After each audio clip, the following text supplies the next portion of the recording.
Welcome back to the football show here on Off The Ball this evening. We're at the Back Page pub here in Phibsboro.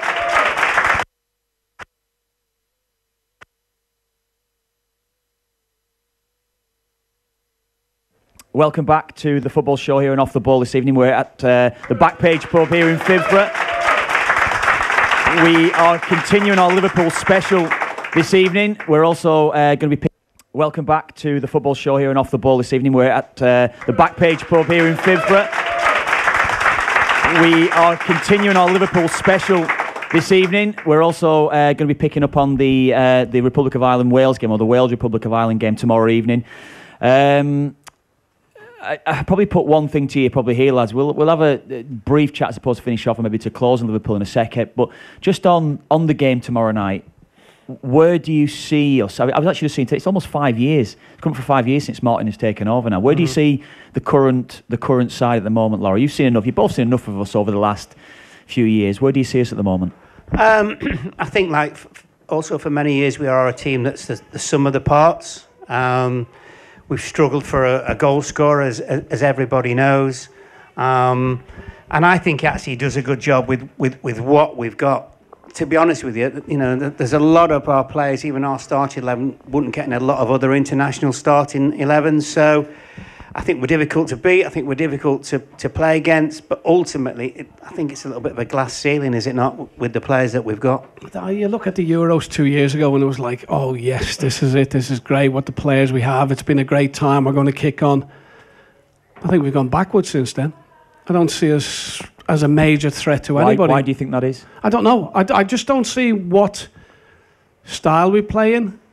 Even in the Euros, I didn't see what style we played in, but everybody was up for it and we scored goals and we got great goals and we had a great time. But I'm watching games and I'm thinking, okay, do the two centre-backs split and then the midfielder comes back, and then the next thing the goalkeeper will kick it long and then the midfielders will still be standing next to the centre-backs, and you think... I always go back to Jack.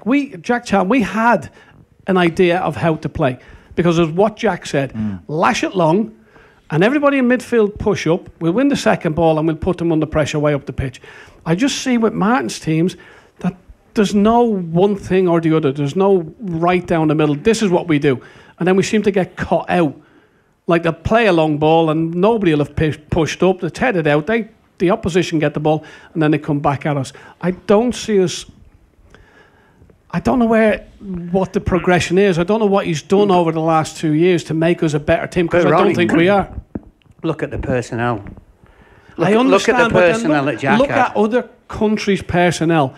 Some of them haven't got as good a personnel as Ireland, but they have a way to play, and a way to play that causes problems. Jack caused everybody problems. We don't seem to really... now cause many countries that problem. Yeah, are Denmark that much better than us? Watching them at the Euros, even watching them perhaps maybe in the first leg over there in Copenhagen as well. Not that much better, but they're better. We don't have a player like Eriksen. Yeah, it's a game changer, isn't he? Yeah. They're in. You know what it's like. It's like fine margins, isn't it? And I think you're looking at our team, our best 11, and you're asking them to play better every week than they normally play for us to be successful, and it just does not happen. Yeah, well, we are here in association with Boyle Sports for exclusive off-the-ball offers for both new and existing customers. Check out offtheball.com/Boyle Sports, and always remember to gamble responsibly. Leon Blanche here from Boyle Sports as well. How are you keeping? All good? Good, yeah. Kev. Yeah, very good. How do you see tomorrow night going? Where do you see us going probably for the probably for the next campaign? Certainly for these next few games that we've got coming up against Wales and Denmark. It seems like we're in a difficult position at the moment as well. What price are we to qualify for the Euros? Where do you see us going in the future then? Yeah, it's a pity we're not playing Denmark on Sunday because we might beat them this time. Yeah, we'd have a chance, wouldn't we? Yeah. We might beat them in this room, by the way. I think it's going to be a long night for Ireland. You just look at the players that we don't have. The lads have said, look, we're not blessed with talent, but certainly when you look at the types of Robbie Brady, you look at James McLean, you even look at young Maguire, you look at the players that we're missing, the lads coming in, it's a big ask for them. I'm going to say as well, though, you followed us all over the world. You followed us. I've seen you in a couple of dodgy positions as well along over the years. Late at night, Kev, was that? Yeah, that's not in an uncomplicated position, but just more sat up against the bar. But anyway, I'll clarify that one. You must have been in the same position. But you followed us around. What is the feeling with your mates when you go into the qualifiers, when you go into the games? What is the feeling at the moment then? Not a lot of confidence. Irish people normally will back with their hearts instead of their heads, but if you look at Ireland tomorrow night, they're 7-2 and we're pushing them even out to 5-1 as a special for Off The Ball. When you go back to the Ireland game against Wales, when we had to beat them, the betting was so much closer. Wales are now just going to shade of odds on at 10-11, and if you look at the players Wales have got compared to what we have tomorrow night, they've got one world-class player in Gareth Bale, but the likes of even Ramsey, the likes of a Joe Allen, they've got a decent keeper. They're not too bad across the back with young Davis playing left full, who's keeping Danny Rose out of Spurs team. So it's going to be a very difficult game, Kev. I think if you offered Martin O'Neill a point now, a draw, he'd snap your hand off right now. And I think it's going to be a very dour game. I don't think there's going to be many goals. I think if Ireland can nick a draw, as I said, it's going to be a long night. And I think even by the time we play Denmark, I'd say they'll have all their issues resolved. I don't think we're going to get much out of this group. Isn't Leon just saying that Wales are better than us? Yeah, well, that's it. I mean, I'm looking at the injured list. Which obviously, James McLean has pulled out today. Robbie Brady out. James McCarthy, Shane Long, Scott Hogan, Sean Maguire. Up front, we are struggling, Laura. I mean, I maybe wanted to put to you on this as well. Maybe the only options we've got would perhaps be the more experienced John Walters, Graham Burke and Callum Robinson, the two Preston North End lads. You'll know a little bit about these two lads who have been around the squad. Graham Burke, of course, scoring against USA in the summertime. So how have these two, particularly Callum Robinson, I think, first of all, then, because you've seen a lot of him over the last couple of years. He kind of flits in and out of games. You can watch him play and he'll do something, you think, whoa, he's got a chance, and then he'll disappear for a while. But I think the thing with Callum is he needs to play off somebody who's, well, like a John Walters, basically, because at Preston they've used him, because Maguire, unfortunately, he's had so many injuries since he's been there, and he's looked a proper player. But he's kind of played up front on his own. Callum Robinson, it's not really him. So he's got lots of ability, but I think he's got a long way to go. Burke's just basically starting, so I mean, it's going to be really, really difficult for him. It's hard enough when you're chucked at international level when you're playing with really good players. So when you're playing with average players, I think it's even more difficult. We all like there, Ronnie, though. That is the problem that we've had. We kept on talking when it was coming to the end of Robbie Keane finishing. And I know I don't want to go over that old ground, but it's a fact that we don't really have anyone coming through that's scoring consistently through any level. But you see, the underage teams are doing well, and then you hope, and these are all going to come through into a level. Now that may be 2 or 3 years down the line, but we were hoping 3 years ago that some would be coming through now, and unfortunately they're not. We're not getting the players through that we used to get through. Unfortunately, I don't know where they're going to come from. Now I'm fearful of what Ireland are doing now, because. But it's cyclical, Ronnie, isn't it? It's like, well, if you look at the Jocks, look at the Scottish team. Have they got any real outstanding players?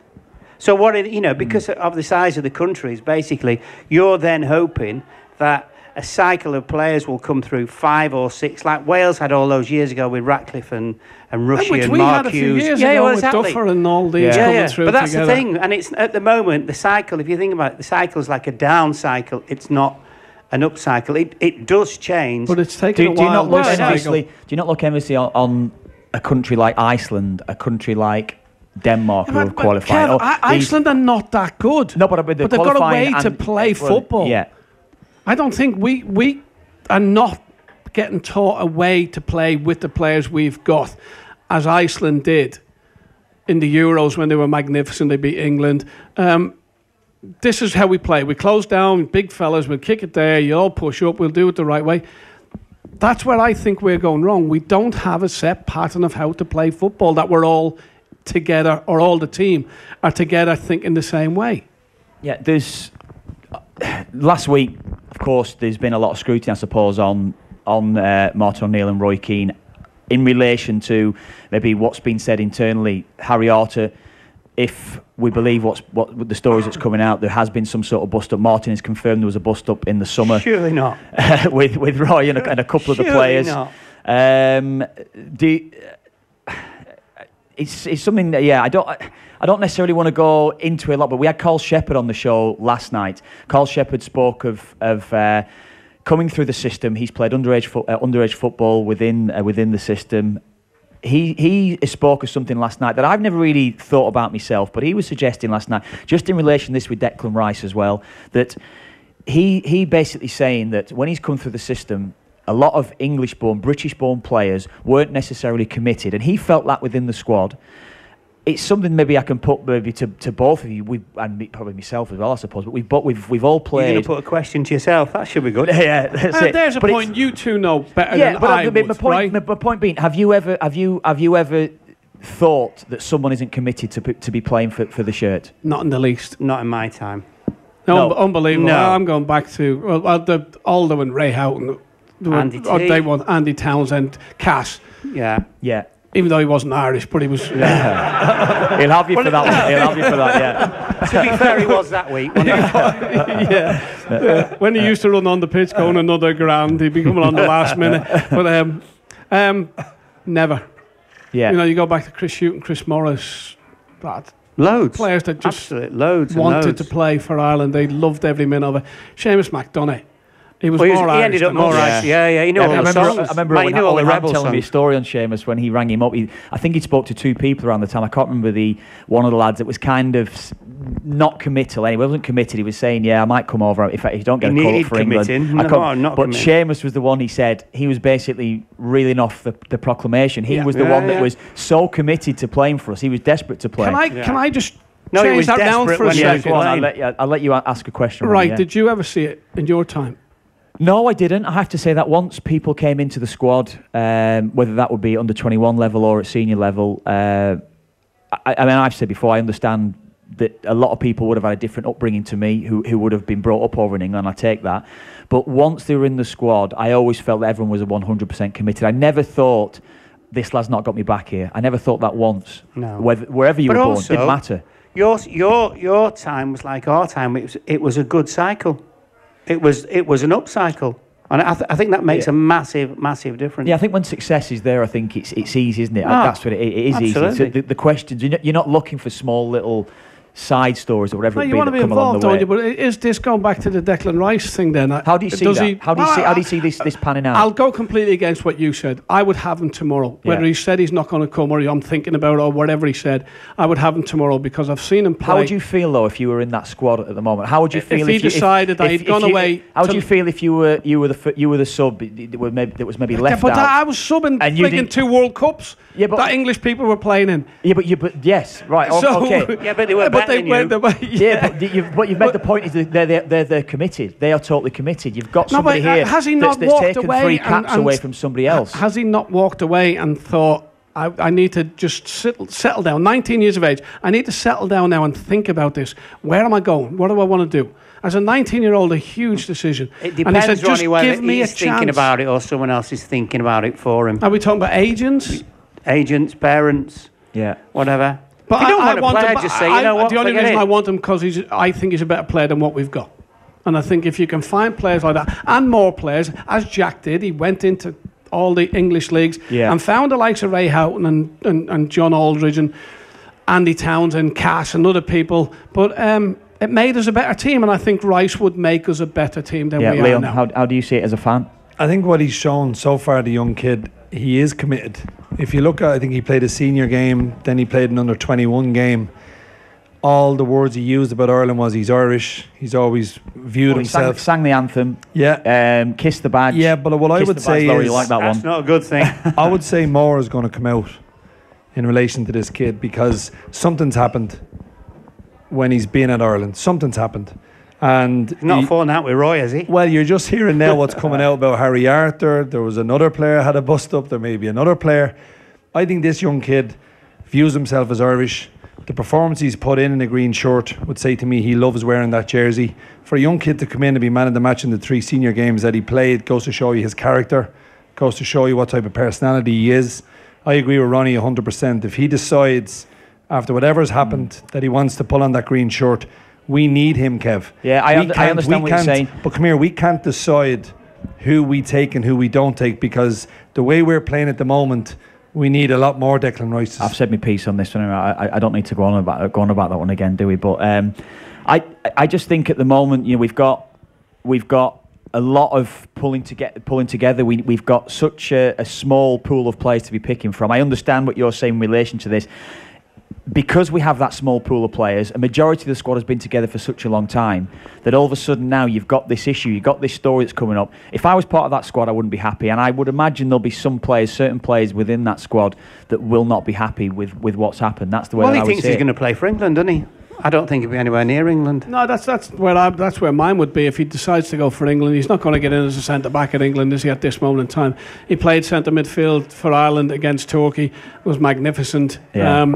He's not going to get in midfield for England, so maybe. How do you see the midfield then in general? Say, regardless of Declan Rice, Harry Arter, of course, another one. Midfielder yourself, Ronnie. We have been struggling, I think, in particular in midfield over the last, I would say, probably 10, 12 games. Players. Just a player that's prepared to get on the ball in general, that's prepared to demand from others to take it. Can I go back to my thing? They don't know whether to drop off to get the ball, or they don't know whether to go that way.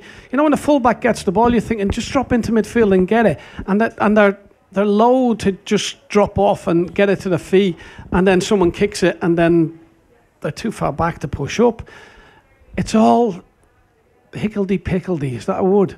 No, well, I think you'll find it's 2 words wrong. But I honestly just don't think the players know what their job is. The midfielders, McCarthy, do I drop back and get it and I'll play from here and play it up front, or do I just push up there and then they're getting caught out with what they're going to do, and then they just look pretty silly when they're doing it. Or higgledy-piggledy. Yeah, there you go. JP, I believe we've got another question from the floor. Kev, I've got Derek here beside me. He's got a question for you. Hi, Derek. Hey, lads. Just suppose a question, you were kind of talking about it with the current setup. If, say, the end of the Nations League come and we get relegated and, the confidence is gone in Martin and Roy, obviously there's been a lot of stuff with Roy come out. Who do you think, if they are, I suppose, sacked, who would you think would be an ideal candidate? Like, I've heard a lot of say Stephen Kenny, and I'd give it to Mick McCarthy straight away before Mick, anybody. Yeah. You worked with Mick. Yeah, it was the same. I certainly wouldn't be unhappy if that were to be the case. That's all ifs and buts, I suppose, at the moment within that. But if this, it's still glorified friendlies, I suppose, as well, the way we are at the moment. The qualification isn't going to start until next year properly, but if this were to go wrong and we weren't to pick up any points at all through these 3 games or 4 games, I suppose, that we've got coming up, then we would be in a position where it would be a struggle to qualify for a tournament that we should always be in, particularly with the way that the Euros has gone now, with the amount of teams that's qualifying. So there'd be a lot of pressure, I suppose, if this Nations League in the next month or 2 goes wrong for Martin. I think he would be under a little bit of pressure going ahead for next year. Yeah, especially if Denmark amateurs beat us. Oh, they'll have it sorted. Anyone that's unfamiliar, there's a dispute with Denmark and the federation at the moment, the players in the federation, over image rights and sponsorship and all this. It's a commercial thing. Yeah. So there is an issue here, and Denmark have sent what's many considered a third or even 4th tier. There's a lot of futsal players that will be over in Wales playing over the weekend, so it's not great. JP, another question? Yeah, Kev, I've got Enda here. He's a Kildare man, and he is not impressed with Declan Rice or this generation of Irish players. Enda. Very good, guys. I just wore my suit, so I know you feel valued for the night. You're looking better than Laura over there. Thanks, yes, it's all right. Are we in ways dealing with sort of maybe the snowflake generation, where it seems to be no hard conversations, a lot of instruction on where to go? Picking up on Ronnie's point about players moving off and understanding where the ball is going, are we getting to a stage where we have to do a lot of mollycoddling of players? Are we being a bit hard on the Roy Keane? I mean, going back 20 years in any job, you're used to getting fairly direct feedback, or are we misreading the situation about the 2 guys? Everything about football now is not being shouting at players. Yeah.